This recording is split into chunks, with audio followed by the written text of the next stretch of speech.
Buenas tardes, bienvenidos a la entrevista. Los saluda Alberto Pinillos en nombre de todo el equipo de IUPAO Televisión, la señal digital. Ya estamos listos para empezar esta nueva edición correspondiente a hoy, miércoles 24 de agosto. Son exactamente las 12 de la tarde con 4 minutos, siempre en vivo por la señal digital HD 3.1 y por el fanpage IUPAO TV. Hoy conversamos en esta primera entrevista de la jornada con el decano del Colegio de Periodistas de la Libertad, el abogado y periodista, el doctor Alfredo Galindo, para seguir analizando aspectos de la coyuntura de esta crisis de gobernabilidad en nuestro país, a consecuencia de las denuncias en torno a una supuesta red criminal, una organización criminal que estaría liderada por el presidente de la República, el profesor Pedro Castillo, y que involucra a su entorno familiar más inmediato. Y también dialogaremos sobre un proyecto de ley por iniciativa de Perú Libre de determinar prisión efectiva por casos de difamación. Doctor Galindo, bienvenido a la entrevista. Buenas tardes. Buenas tardes, Magíster Beto Pinillo. Es un gusto estar en su programa y mi saludo para todos los seguidores de PAO Televisión. Bien, doctor Galindo, conversamos entonces sobre esta crisis de gobernabilidad que ya lo hemos hecho en anteriores oportunidades. Es importante seguir dándole a nuestro público televidente e internauta información en base a hechos tangibles, concretos, que se siguen recogiendo, acopiando en este proceso de investigación que hace el Ministerio Público. A propósito, doctor, usted es abogado penalista con mucha experiencia, doctor Galindo. Hay obviamente que la oposición, la defensa del presidente y de la familia presidencial han cuestionado el desempeño del Ministerio Público, de la Fiscal de la Nación, incluso, obviamente, poniendo en tela de juicio ciertas actitudes que está mostrando este poder como es el Ministerio Público. De su experiencia, ¿cómo califica usted el desempeño hasta el momento del Ministerio Público en estas investigaciones que involucran al presidente de la República, doctor Galindo? Bien, muchas gracias por la pregunta. Quien habla ha sido fiscal provincial penal. También he tenido investigaciones a mi cargo un poco fuertes, mediáticas, y casi siempre el fiscal es el malo de la película, es el más odiado por la otra parte investigada. No es un ser carismático para el investigado, pero sí para el agraviado, por ejemplo. Entonces, no somos bien vistos solamente por cumplir nuestra labor de investigar. Y en este caso está sucediendo lo mismo, donde la crítica del presidente Castillo y su entorno, o el Ejecutivo hacia la fiscal de la Nación, es como una arma que están utilizando para victimizarse. Esto es verdad. Lo que tienen que hacer es someterse a las investigaciones, porque en apariencia habría indicios sobre la comisión de delitos. O sea, eso no podemos tapar el sol con un dedo, ¿no? Habría tráfico de influencias, habría corrupción y otros delitos. ¿Merecen ser investigados? Sí, merecen ser investigados. Y si al final de que termine el proceso de investigación se determina que no hubo nada, en buena hora, pero uno no tiene por qué molestarse cuando alguien nos investiga.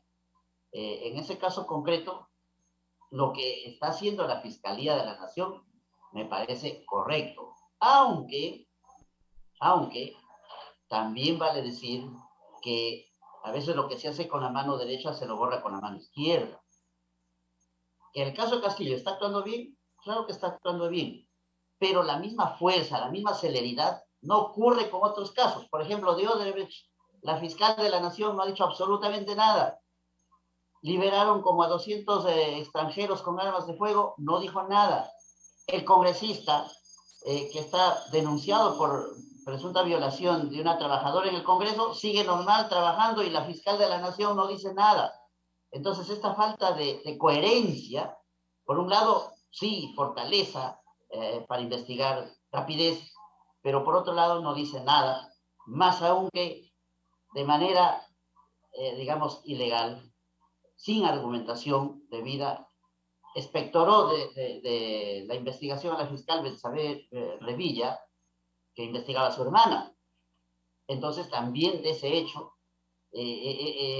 ha sido muy criticada, lo cual desmerece lo que está haciendo, bien por un lado, pero por el otro lado, pues está actuando mal, ¿no? Pero el caso específico de Castillo me parece hasta la fecha correcta. Bien, doctor. Ahora, en estos instantes está en pleno proceso la audiencia de pedido de prisión preventiva contra el alcalde de Anguía, en el caso, obviamente, de influencia, de tráfico de influencias, en la que también está vinculada la cuñada del presidente, la señorita Jennifer Paredes. Desde su experiencia, doctor, los argumentos, las evidencias que ha sustentado el Ministerio Público, como por ejemplo, entre otras, el haber encontrado sellos de funcionarios públicos en la vivienda de la señorita Paredes, son suficientes y contundentes como para que se ha dicho que puede ir a 23 años de prisión. Es una prognosis de pena, ¿no? No necesariamente puede ser 23, quizás pueden ser menos, o quizás puede ser absuelta, o pueden ser más también, porque en el transcurso de la investigación pueden surgir hechos nuevos, delitos nuevos, que implicarían aumentar la pena. Pero esos 23 años es una prognosis, es una hipótesis nada más del fiscal que exige la norma, ¿no? Para una prisión preventiva, suficiente es que los hechos, a ver, que sean graves los hechos y que estos vinculen al investigado. ¿Que hay indicios? Sí hay indicios que vinculan a Jennifer Paredes. Por supuesto, se cumple el primer presupuesto del artículo 268 del Código Procesal Penal. El segundo presupuesto, que la pena sea superior a 4 años, por supuesto que sí. En el caso de existir una condena, esta va a ser superior a los 4 años. El fiscal ha dicho que alcanzaría 23. El tercer presupuesto, que existe peligro de fuga, allí es donde se va a centrar la defensa de la investigada para demostrar de que ella se presentó solita ante la Fiscalía de la Nación, que es una chica que está estudiando, que iba a recibir el viernes recién su título, por lo tanto no habría ningún peligro de fuga. Entonces, los dos primeros presupuestos sí se cumplirían, pero el tercero, el peligro de fuga o la obstaculización de los medios de prueba, allí creo que se va a centrar el debate. Pero hay indicios, sí hay indicios, y estos son graves. Ahora, doctor Galindo, en un supuesto escenario que determinará el Ministerio Público luego de todas las investigaciones, el proceso de recopilación de evidencias y que al final se determine que efectivamente todas estas investigaciones corroborarían que el presidente de la República es quien lidera su organización criminal. ¿Qué tiene que hacer el Ministerio Público? ¿A quién reportaría este informe final? ¿Al legislativo? ¿Y qué acciones se tomarían si se llega a demostrar que el presidente efectivamente, con todas las evidencias del caso validadas, ha liderado esa organización criminal en el país? Bien, a las personas como Jennifer Paredes lo investiga un fiscal provincial penal. A los altos dignatarios como el presidente Castillo, solamente el fiscal de la Nación puede investigarlo. Se ha deslizado por allí que de existir algún tipo de vinculación de los hechos con el presidente Castillo, ella va a formular una acusación constitucional y será el Congreso quien ya dirima la situación jurídica del presidente, ¿no? Sacarlo. Parece que todo va por allí. Entonces la pelota quedaría ya en la cancha del Congreso de la República, porque todo indica que va a haber una acusación. Ahora, viene el debate, que la Constitución, el artículo 117, establece que el presidente solamente puede ser acusado por el delito de traición a la patria, pero se está investigando por el delito de organización criminal. Ahí viene el debate jurídico, ¿no? Para determinar si es que es constitucional o no esta acusación. Estaremos a la espera del debate correspondiente. Ese debate lo tiene que hacer únicamente el legislativo, doctor Galindo. Claro, en el Congreso de la República, porque si la Constitución establece que solamente por un delito puede ser acusado, que es traición a la patria, no establece lo otro. Creo que el Congreso aquí está perdiendo el tiempo. Ya se debe modificar ese artículo 117 y abarcar que el presidente de la República también puede ser denunciado por organización criminal, por corrupción y otros delitos graves, no solamente limitarse a uno. El problema es de que ese año cuando se redactó la Constitución, el tema de corrupción de funcionarios o de organización criminal no estaba, digamos, tan en boga. Es más, ni siquiera existía como delito el tema de organización criminal. Es un delito nuevo. Entonces, la Constitución tiene que ponerse a tono con la modernidad también. Conforme. Ahora, ya en otro contexto de la noticia, de la información, doctor Galindo, además usted, como ya le hemos dicho, y es de conocimiento público, es el decano del Colegio de Periodistas, y la pregunta va en torno a este proyecto. Hay un proyecto de ley que han presentado los congresistas de Perú Libre, que para algunos medios de comunicación y periodistas, también organizaciones gremiales, es un atentado a la libertad de expresión. Una ley de cárcel efectiva en casos de difamación. ¿Cuál es su lectura, su opinión respecto a este proyecto de ley que es iniciativa de Perú Libre, doctor Galindo? Me parece que este proyecto es hasta cierto punto hasta risible, diría yo. Son dos proyectos en realidad. Uno, donde se pretende obligar a los medios de comunicación para que durante 20 minutos, ¿no?, al mes, se hable de los logros del gobierno central, de los gobiernos regionales y municipales. O sea, un espacio dedicado a hablar bonito de la gestión. A promocionar a los políticos. Esto sí es un atentado contra la libertad de expresión y la libertad de empresa, ¿no?, periodística. Y por el otro lado, el tema también de incrementar la pena de 2 a 5 años, porque el delito de difamación hoy en día se sanciona con pena de entre 1 a 3, si es difamación agravada. El proyecto establece que se debe incrementar la pena de 2 a 5 cuando se hace uso indebido de los medios de comunicación por redes sociales. La pregunta es, ¿quién puede definir qué es hacer un uso debido o un uso indebido? Esto me hace retroceder a la época del SINACOSO, el Sistema Nacional de Comunicación, en el gobierno de Velasco.